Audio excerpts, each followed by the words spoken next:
Assalamualaikum warahmatullahi wabarakatuh. Kami dari kelompok 8. Di sini kami akan menjelaskan materi tentang laporan perubahan modal pada perusahaan dagang.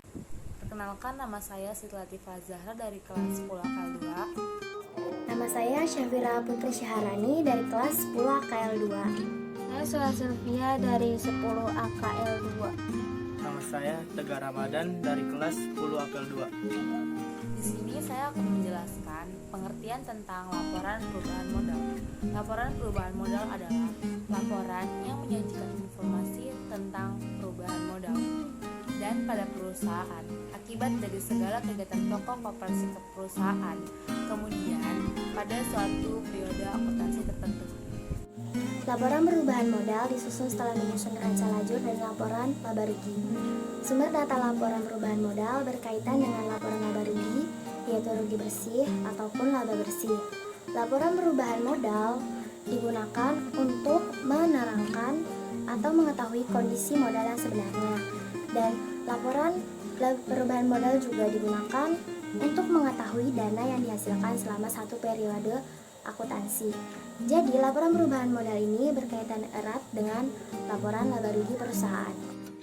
Karena pasti akan diketahui laba bersih yang nanti akan menambah akun modal, atau bisa juga sebaliknya, kalau rugi bersih akan mengurangi akun modal.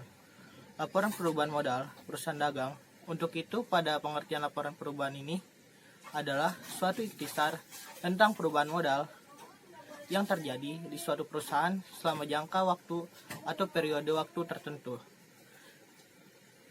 Selain itu, laporan perubahan modal pun dapat disusun setelah ada laporan laba rugi.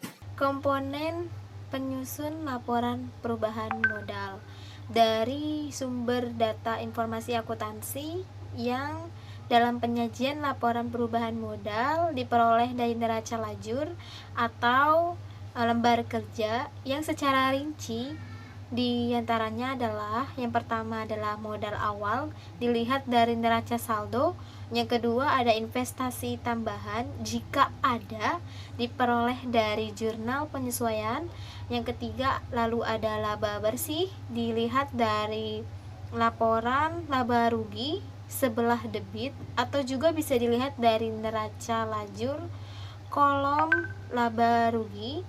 Setelah itu ada prive atau pengambilan pribadi dapat dilihat dari neraca lajur sebelah debit. Kemudian ada rugi yang dapat diambil dari laporan laba rugi setelah kredit atau hasil dari laporan laba rugi. Terima kasih.